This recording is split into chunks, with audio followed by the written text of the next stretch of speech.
Halo sahabat, selamat datang kembali di channel Mayem.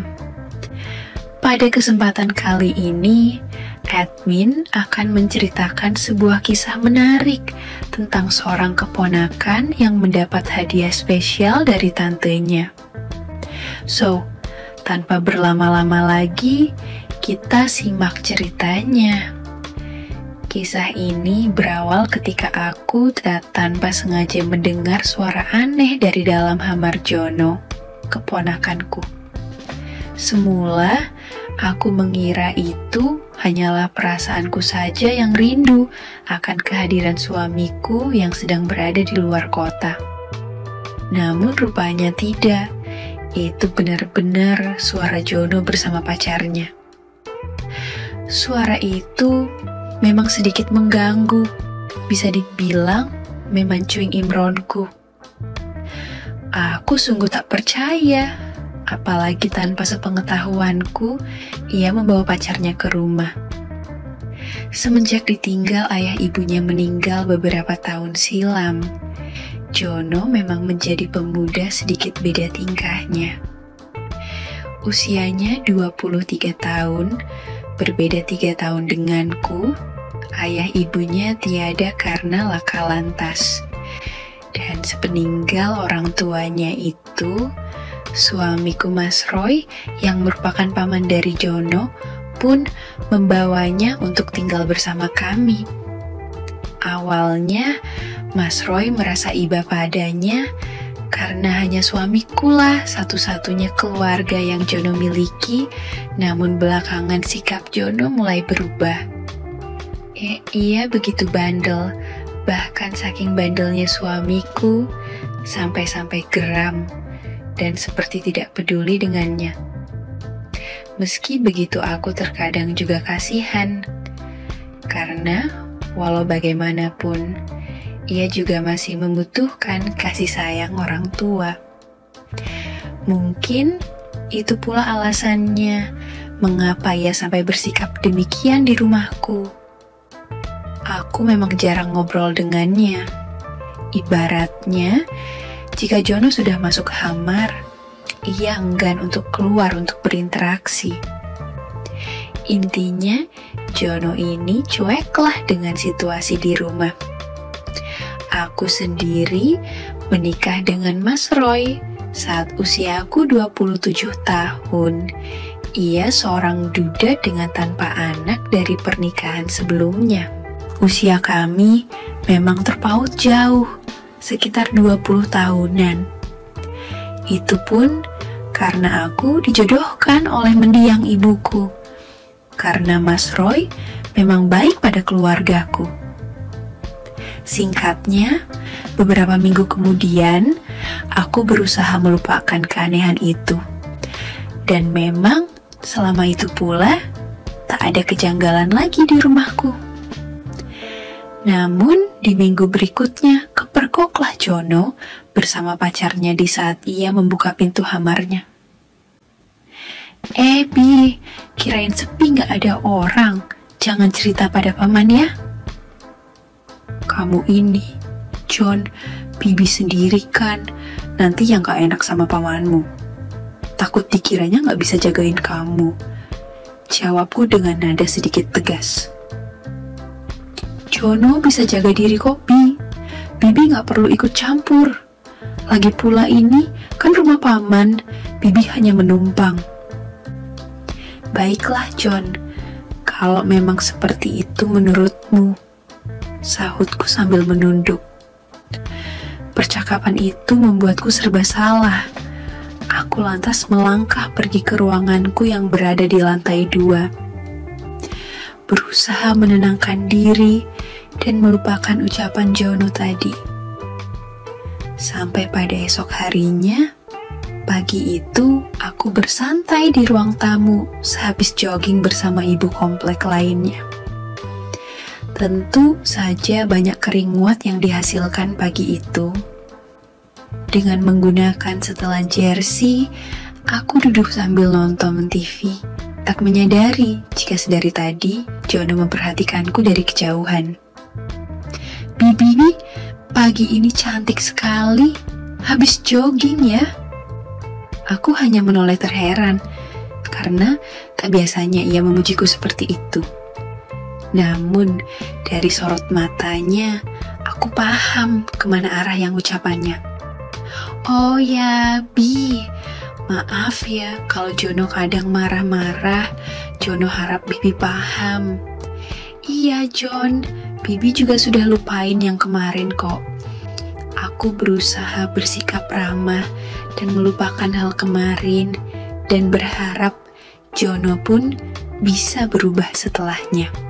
Selanjutnya, kami ngobrol berdua tentang kuliahnya serta segala hal lainnya, dan rupanya obrolan itu membuat kami tak lagi canggung untuk bercanda.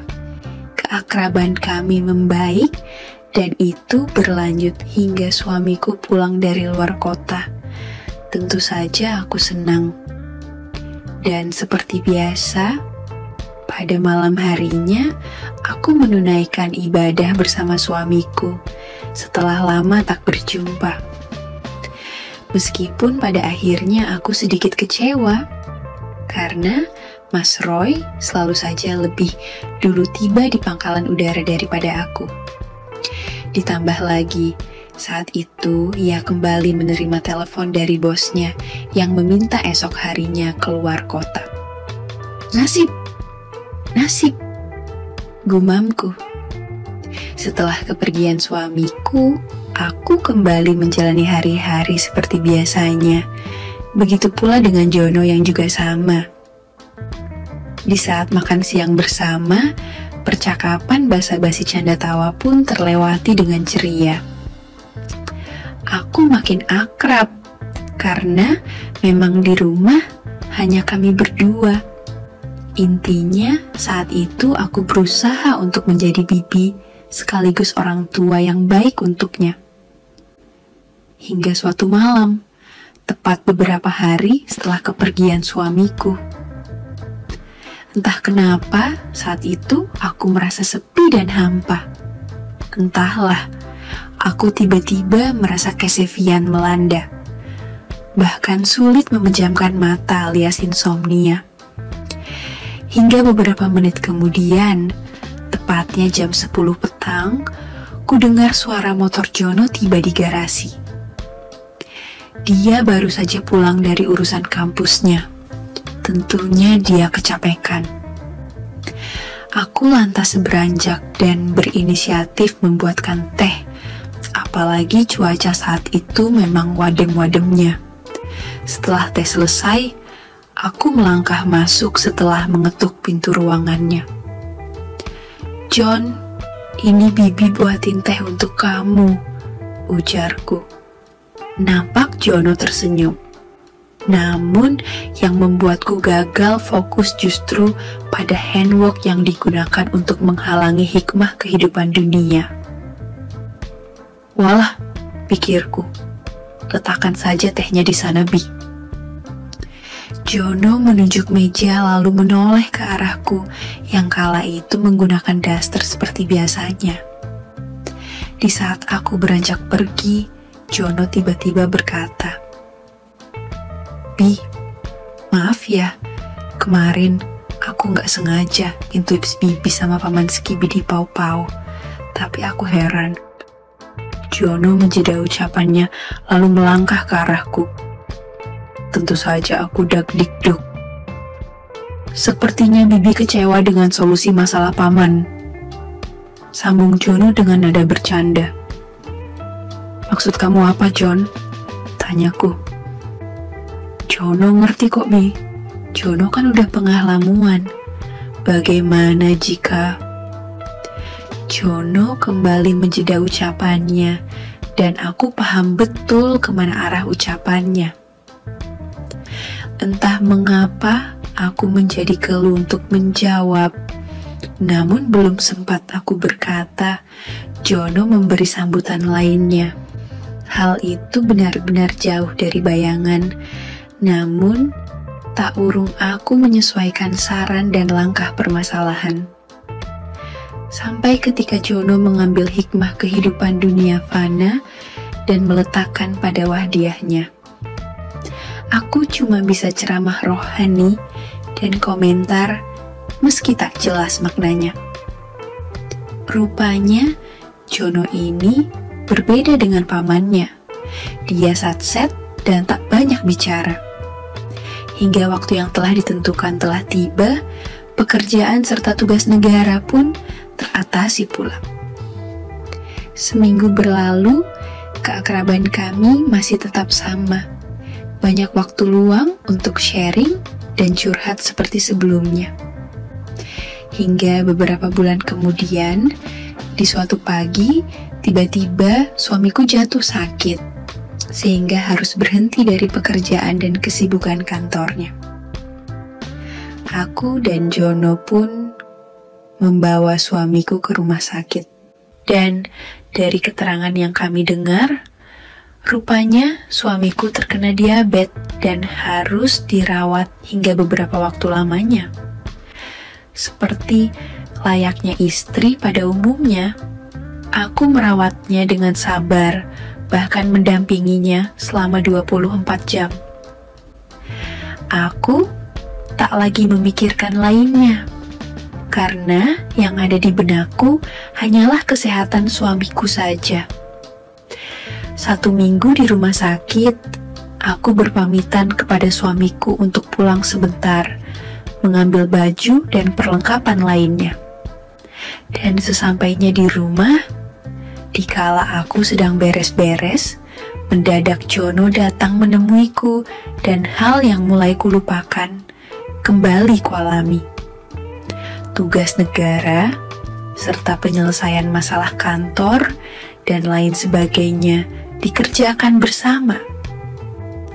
Berbagai macam kesenian dan teori juga lengkap dengan metode yang berbeda-beda. "John, Bibi ditunggu pamanmu," ujarku.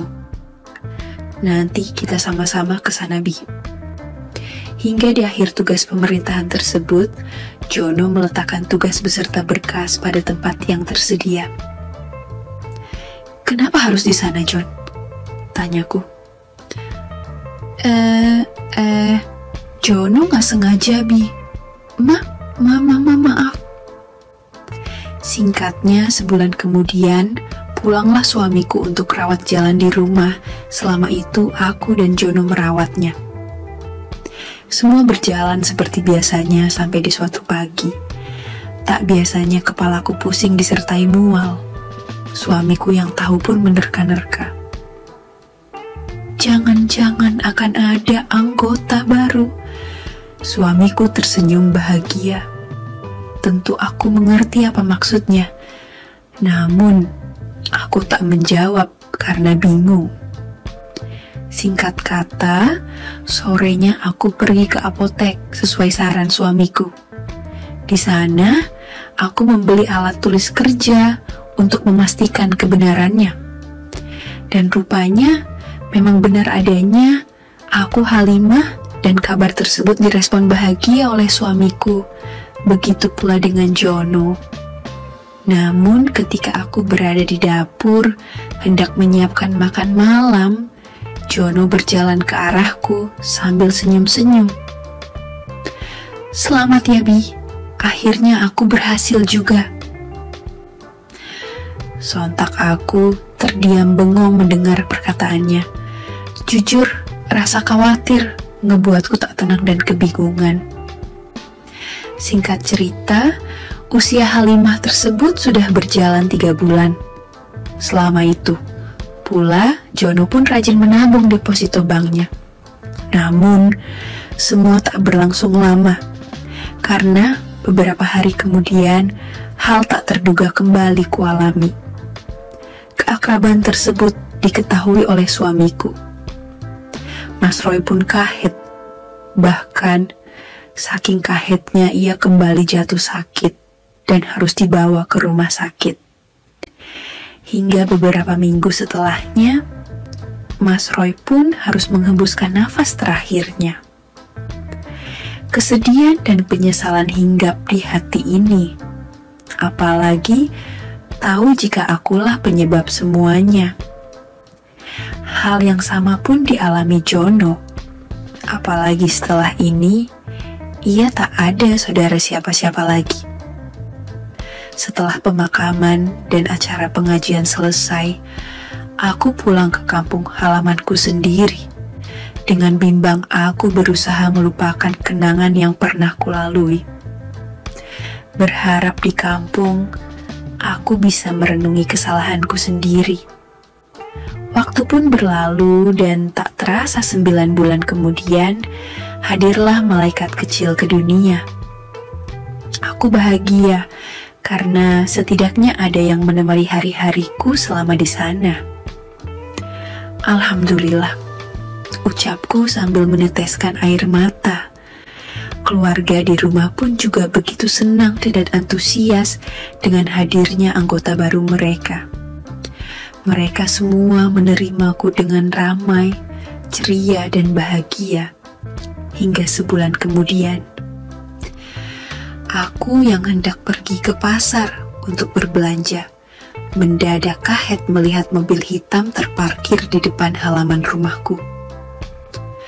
Sosok pemuda yang telah aku lupakan kembali datang menemuiku. "Jono, ngapain kesini? Dari mana kamu tahu rumah Bibi?" Tanyaku terkejut. Sekarang aku sudah berubah, Bi. Aku sudah mandiri. Jujur Jono selama ini mencari Bibi kemana-mana. Jono ada pesan surat dari mendiang paman sebelum meninggal dulu. Bacalah, Bi. Jono memberikan surat padaku sambil berkaca-kaca. Aku lantas menerima surat tersebut dan membacanya. Apapun yang terjadi, biarlah terjadi. Aku titipkan Jono padamu, istriku. Bahagiakan dia seperti kamu membahagiakan aku. Karena selama ini, Jono tidak pernah mendapatkan kasih sayang. Aku mohon kepadamu, istriku, ingat amanat ini baik-baik. Setelah membaca surat itu, aku dan Jono akhirnya duduk di depan teras rumahku. Dia menangis begitu pula denganku, dan akhirnya cerita ini diketahui oleh ibu dan kakakku. Mereka pun merestui aku dan Jono. Hingga di bulan berikutnya kami pun meresmikannya. Pesanku, Tuhan tidak akan pernah memberikan cobaan hidup di luar batas manusia selama kita mau berikhtiar baik kepadanya. Pasti keajaiban itu ada dan akan datang pada waktunya. Terima kasih sobat, semoga terhibur dan terinspirasi. Sekian dulu ceritaku hari ini, semoga ada pelajaran yang dapat dipetik. Terima kasih. Sekali lagi, tidak pernah lupa, Mimin ingin mengingatkan bahwa tidak ada maksud untuk merusak moral. Tapi di sini kami selaku admin channel Makyem hanya berbagi pengalaman dari viewer saja yang tentu saja tidak untuk ditiru. Terima kasih sudah mau mendengarkan kisah nyata ini. Ambil baiknya dan buang buruknya dari cerita kisah ini. Semoga hal seperti ini tidak terjadi kepada kita semua, bosku, dan semoga kita semua dilindungi dari mara bahaya. Amin ya Rabbal Alamin. Terima kasih dan sampai jumpa di cerita selanjutnya. Jangan lupa like, komen, share, dan subscribe. Oh iya, kira-kira kalian semua bosku yang terhormat kepengen kisah-kisah yang seperti apa lagi nih? Tolong berikan komentar-komentar kalian di video ini ya.